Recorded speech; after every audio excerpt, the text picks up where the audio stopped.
নিয়োগতে পনেরো জায়গা চালাকানা আদিবাসী বন গ্রামবাসী অধিকার পদযাত্রা বনাধিকার আর প্রকৃতি বাঁচাও মহাসভা কুরুমুটুতে নোয়া जुगुत ताड़ाम दो एहब आदिवासी को बीरबुरु एदर रुकिए दहय लगित नौकान जुमिद ताड़ाम दो ने पहिलो धाव सापड़ाव कना।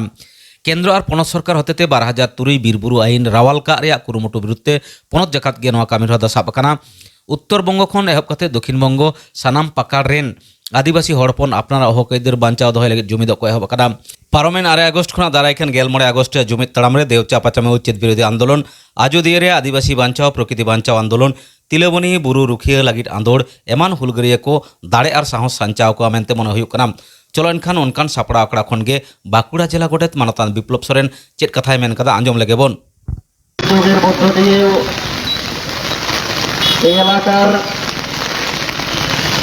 आदिवासी संगठक आदिवासी नेतृत्व आदिवासी कर्मी और बनवासी वनाधिकार निये चर्चाकारी हिताकांक्षी भाई बंधु सकल के लिए আমরা আজকে এই পদযাত্রায় বেরিয়েছি। তো আমরা এই পথচলতি জনগণ এবং খাতড়াবাসীকে আমরা আমাদের জোহার জানাবো, ধন্যবাদ জানাবো। তো আজকে এই প্রাকৃতিক দুর্যোগের মধ্য দিয়েই আমাদের এই ক্ষুদ্র পথসভা এবং ক্ষুদ্র পথসভার মধ্য থেকে আমরা কিছু বক্তব্য তুলে ধরছি। আজকে 14 আগস্ট, আগামীকাল 15 আগস্ট স্বাধীনতা দিবস এবং এই স্বাধীনতা দিবসের আগামীকাল 75 বর্ষ পূর্তি। এটা কোনো মামুলি ব্যাপার নয়। ভারতবর্ষ 75 বছর স্বাধীন হয়ে গেল, সাথে সাথে এই ভারতবর্ষের রাষ্ট্রযন্ত্রকে পরিচালনার জন্য, রাষ্ট্র কাঠামোকে পরিচালনার জন্য একটা সংবিধান তৈরি করা হয়েছে, সংবিধান রচনা করা হয়েছে, যার বয়সটাও কম নয়, 62 বছর। এই 62 বছরে সেই সংবিধানে লিখিত, সংবিধানে রচিত আদিবাসী মানুষদের জন্য, পিছিয়ে পড়া মানুষদের জন্য যেসব আইন কানুনগুলো লেখা আছে, সেই আইন কানুনগুলো এই 62 বছর পরেও আজকে আদিবাসীরা জানতে পারল না, বনবাসী মানুষরা জানতে পারল না যে সেই আইনগুলো কিসের জন্য। আজকে বনাধিকার আইন 2006-এর কথা বলা হচ্ছে। 2006 সালের 18 ডিসেম্বর যে আইন পাস হয়েছে, সেই আইনটা কি জিনিস, সেই আইনটা খায় না মাথায় দেয় এই জঙ্গলমহল এলাকার আদিবাসী মানুষ, বনবাসী মানুষরা কিন্তু আজ পর্যন্ত জানতে পারেনি। আর যারা এই রাষ্ট্রের নিয়ন্ত্রক বর্গ, রাষ্ট্রের জেলা পরিচালক বর্গ, তাদের উন্নাসিকতায়, তাদের উদাসীনতায় এই আইনগুলো এই আইনগুলোতে কি সুযোগ সুবিধা আছে, সেই সুযোগ সুবিধার উপকারটা আদিবাসী মানুষরা পায়নি। আমি বৃহৎ পরিসরে যাব না। আজকে এই বনাধিকার আইন 2006-কে সামনে রেখে যে গ্রামসভার গঠনের কথা বলা হচ্ছে, সেই গ্রামসভা আজকে আমার যতদূর জানা গোটা বাঁকুড়া জেলায় কোথাও গঠন হয়নি।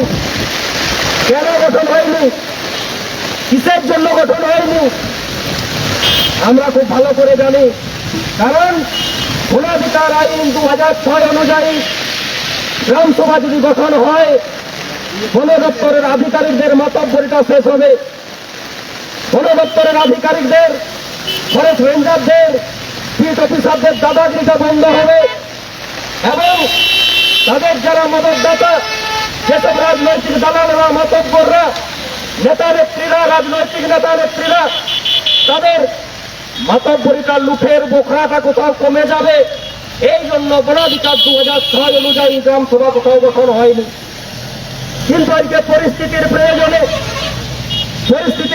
আজকে আদিবাসী মানুষরা এই আইনটাকে বুঝতে শিখেছে, যার ফলে আজকে এলাকায় এলাকায় তমাম পশ্চিমবাংলা জুড়ে, উত্তরবঙ্গের ডুয়ার্স থেকে শুরু করে দক্ষিণবঙ্গের জঙ্গলমহল, অযোধ্যা হয়ে বীরভূম পর্যন্ত, দেবচাপাচামি পর্যন্ত আজকে গ্রামসভা গঠনের গুরুত্ব আমরা বুঝতে পেরেছি। আর সেই গ্রামসভা গঠনের মধ্য দিয়েই আমরা নিজের স্বায়ত্ত শাসনকে ফিরে পেতে চাই। আর গ্রামসভা গঠনের মধ্য দিয়েই আমরা নিজেদের উন্নয়নটা নিজেই করে নিতে চাই। এর জন্য কোনো দাদা দিদির দালালির প্রয়োজন হবে না নিশ্চয়ই। যাই হোক, আমাদের যেটা বলার, যে জায়গায় আমি দাঁড়িয়ে আছি, এটা খাতড়া মহকুমা শহর, এটা খাতড়া মহকুমা শহর। এই মহকুমা শহরের খুব সামনে, কারণ গুণাধিকার আইনের কথা বলতে গিয়ে এই এলাকার কথা একটু বলতে হবে। 2020 সালের ঠিক এই জুলাই, আগস্ট, সেপ্টেম্বর মাস নাগাদ সুপুর অঞ্চলের মির্গি পাহাড়িতে গুণাধিকারকে নস্যাৎ করে, সেখানের মানুষের অধিকারকে নস্যাৎ করে দিয়ে, সেখানের মানুষকে অধিকারকে নস্যাৎ করে দিয়ে তাদের প্রায় 14 বিঘা জায়গা আজকে দখল করা হয়েছিল। সেখানে কোন দাদাদিকে আমরা পৌঁছাতে দেখিনি, সেখানে কোন রাজনৈতিক নেতাকে পৌঁছাতে দেখিনি। আমরা পৌঁছেছিলাম যারা আদিবাসী সংগঠন, আদিবাসী নেতৃত্ব সেই জায়গাটাকে ঐক্যবদ্ধ লড়াই আন্দোলনের মধ্যে দিয়ে আমরা সেই জায়গাটা আদিবাসীদেরকে উদ্ধার করে দিয়েছিলাম। বেশি দূর যাওয়ার দরকার নেই। বীরভূমের গোবরদা গ্রাম, যে গোবরদা গ্রামে এতদিন বংশ পরম্পরাগত ভাবে আদিবাসী মানুষরা বসবাস করছে এবং সেই আদিবাসী মানুষরা তাদের প্রয়োজনে জঙ্গলের ক্ষতি না করে, জঙ্গলকে বাঁচিয়ে তাদের সেখানে বসবাস করছে। আর ফরেস্ট ডিপার্টমেন্ট সেই জায়গায় জোর জুলুম চালিয়ে তাদের ঘর বাড়ি পর্যন্ত ভেঙে দিয়েছে। না, গোবরদাতে কেউ পৌঁছায়নি, খাতড়া মহকুমার কোন নেতা, কোন নেত্রী পৌঁছায়নি। আমরা পৌঁছেছিলাম, আমরা ওখানে ফরেস্ট রেঞ্জারের সাথে, পিডব্লিউএস অফিসারের সাথে আলাপ আলোচনার মাধ্যমে জোরপূর্বক জায়গাটা আমরা দখল করেছিলাম। বহরামুড়িতে, সুপুর অঞ্চলের বহরামুড়িতে পাট্টা পাওয়া জায়গা, কোন অধিকারের যে অধিকার আইন অনুযায়ী পাট্টা পাওয়া জায়গা, এখানকার রাজনৈতিক নেতার দালাল, সেই দালাল ওই জায়গাটাকে ফল চাষের নাম করে, ফুল চাষের নাম করে জায়গাটা আদিবাসী মানুষের দখল করেছিল। কেউ চায়নি, আমরা গিয়েছিলাম, আমরা সেখানে অধিকারটা প্রতিষ্ঠিত করেছি। আরো আছে, এটা তো গেল ছোট ছোট ব্যাপার। আজকে অযোধ্যার কথা ভাবুন, বীরভূমের দেউচাপাচামির কথা ভাবুন। বীরভূমের দেউচাপাচামির কথা বললে এখানকার আরো অনেক দাদা দিদিরা অনেক ব্যাখ্যা দেবেন, সে ব্যাখ্যা দিন, কিন্তু সত্যিটাকে আমাদের বলতেই হবে। না, আমরা প্রকল্পের কোনো বিরোধী নই, প্রকল্প হবে। এবং আজ স্বাধীনতার আগে থেকে শুরু করে আজ পর্যন্ত আদিবাসীরা নিজেদের জীবনের বিনিময়ে, জীবিকার বিনিময়ে এই ভারত রাষ্ট্রকে তাদের জায়গা দিয়ে দিয়েছে। তার প্রকৃষ্ট উদাহরণ আপনাদের চোখের সামনে মুকুটমণিপুরের ইতিহাসটা যদি আপনারা স্মরণ করেন, কত আদিবাসী মানুষের চোখের জলের বিনিময়ে আজকে এই মুকুটমণিপুর হয়েছে, কত আদিবাসী মানুষের চোখের জলের বিনিময়ে মাইথনের ড্যাম হয়েছে, কত আদিবাসী মানুষের চোখের জলের বিনিময়ে আজকে অযোধ্যার পাম্প তৈরি হয়েছে। আর আজ এই সময়কালের মধ্যে দাঁড়িয়েও আজকে অযোধ্যাতে ঠুনকো পাওয়ার প্রজেক্ট শুরু হচ্ছে। জোরপূর্বক দেউচাপাচামি হরিণশিঙ্গাতে কয়লা চলছে। আজকে এর বিরুদ্ধে আদিবাসী মানুষরা জাগছে, শুভবুদ্ধি সম্পন্ন মানুষরা জাগছে, গণতন্ত্রপ্রিয় মানুষরা জাগছে এবং রক্তের বিনিময়ে যে কোনো উপায়ে ওই দেউচাপাচামি, ওই দুর্গা প্রকল্প আমরা রুখবো, আমরা আজকে পদযাত্রার মধ্যে দিয়ে করছি। আজকে ভেবে নিতে হবে যে আজকে এই আইনগুলোকে কেমন করে ভেঙে ফেলা হচ্ছে, এই আইনগুলোকে কেমন করে নস্যাৎ করে দেওয়া হচ্ছে, কাদের মদত আছে এখানে, কারা চাইছে যে আইনটাকে ইমপ্লিমেন্টেশন না হয়, কাদের স্বার্থে তাহলে এই আইন, আজকে একটু গভীরভাবে বিশ্লেষণ করার দরকার আছে। যাই হোক, আজকে এই প্রাকৃতিক দুর্যোগের মধ্য দিয়ে আর বেশিক্ষণ আমরা এই প্রোগ্রামটাকে চালাতে পারছি না।